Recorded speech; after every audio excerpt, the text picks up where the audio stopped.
A very good morning to all. So today we will continue the chapter power sharing. Previous video में हमने ethnic composition of Belgium and Sri Lanka के बारे में पढ़ा था, right? कि बेल्जियम में क्या एथनिक कंपोजिशन था और श्रीलंका में क्या एथनिक कंपोजिशन था। तो अब हम बात करेंगे कि जो हमारी श्रीलंका है उसमें मेजॉरिटी को कैसे इम्पोर्टेंस दी गई थी। श्रीलंका में जो है आपको भी पता है मेजॉरिटी में जो थी सिन्हाला लैंग्वेज थी, राइट? और तमिल्स जो थी वो काफ़ी ज़्यादा तमिल बोलने वाले नंबर ऑफ़ पीपल कम थे। तो श्रीलंका में क्या हुआ ना कि मेजॉरिटी दी गई सिन्हाला लैंग्वेज को, ठीक है? मेजॉरिटी का मतलब होता है जहाँ पर नंबर ऑफ़ पीपल जिस कम्युनिटी के ज़्यादा होते हैं उसकी बातें सुनी जाती है, ठीक है? तो क्या क्या स्टेप उठाए गए थे? Step taken to establish Sinhala supremacy are. अब उन्होंने मेजॉरिटी ली, उन्होंने सिन्हाला को जो है मेजॉरिटी में रखा और सिन्हाला के लिए सारे रूल्स एंड रेगुलेशंस बनाने लग गए थे। उन्होंने क्या क्या स्टेप एस्टैब्लिश किए थे? तो उन्होंने सबसे पहले 1956 में एक्ट पास किया था, ठीक है, जिसमें सिन्हाला को ऑफिशियल लैंग्वेज बनाई गई थी पूरे श्रीलंका में, ठीक है। उसके बाद सिन्हाला को एक मतलब सिन्हाला बोलने वाले लोगों को काफ़ी ज़्यादा फेवर दिया गया, मतलब छूट दी गई यूनिवर्सिटी और गवर्नमेंट जॉब में कि मतलब अगर सिन्हाला लैंग्वेज बोलने वाले हैं तो उन्हें ज़्यादा अपॉर्चुनिटी मिलेगी गवर्नमेंट जॉब्स की और यूनिवर्सिटी में। उसके बाद था कि जो बुद्धिज़्म को फॉलो करते थे उनके लिए एक स्पेशल प्रोटेक्टिंग एक्ट बनाया गया था कॉन्स्टिट्यूशनली, ठीक है। इस कारण मतलब अब जितने भी रूल्स बनाए गए थे वो सब सिन्हाला के लिए थे, इसमें तमिल्स का तो नामो निशान ही नहीं था।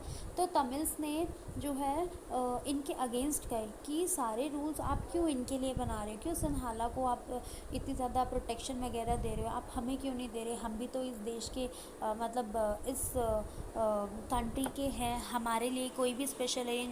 तो उन्होंने अपनी डिमांड की कि हमें भी जस्टिस चाहिए, हमें भी सारे रूल्स चाहिए, हमें भी यूनिवर्सिटी में एडमिशन चाहिए, हमें भी गवर्नमेंट जॉब का अधिकार चाहिए।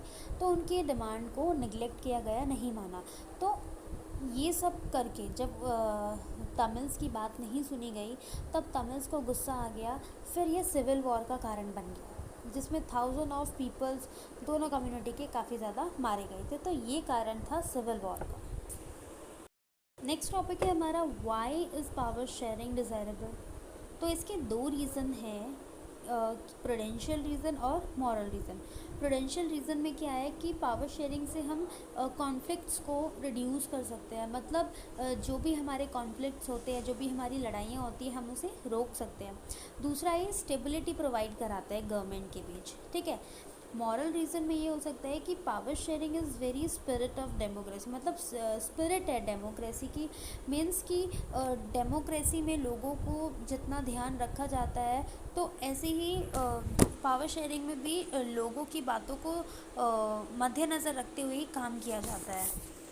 सेकेंड है people have right to be consulted, मतलब कि पीपल के पास जो है वो राइट्स होता है कि वो अपनी गवर्नमेंट को चूज़ कर सके। ऐसे ही जो पावर शेयरिंग है, मतलब जो डेमोक्रेसी है, वो क्या करता है, अपने लोगों से पूछ कर ही कुछ काम करता है, उनके अगेंस्ट काम नहीं करता है। Now next topic is forms of power sharing. Power sharing की क्या क्या फॉर्म्स है? फर्स्ट है डिफरेंट ऑर्गन्स में मिलता है। गवर्नमेंट के डिफरेंट ऑर्गन्स क्या होते हैं? Legislature, executive and judiciary. Legislature क्या होता है? जिसमें लॉ मेकिंग का काम होता है। एग्जीक्यूटिव क्या होता है? जिसमें पुलिस वगैरह होते हैं, ठीक है, प्राइम मिनिस्टर। और जुडिशरी क्या होता है? जो कोर्ट जज, मतलब जो हमें जस्टिस दिलाता है, राइट? तो ये जुडिशरी।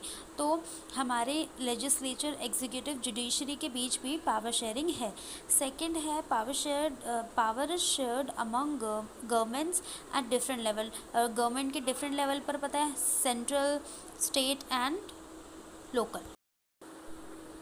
अब जैसे कि सेंट्रल गवर्नमेंट के पास अपनी पावर है, स्टेट के पास अपनी पावर, लोकल के पास अपनी पावर है, तो ये सब अपनी पावर्स को अपने तरीके से यूज़ करते हैं, लेकिन किसी को प्रेशराइज नहीं करते।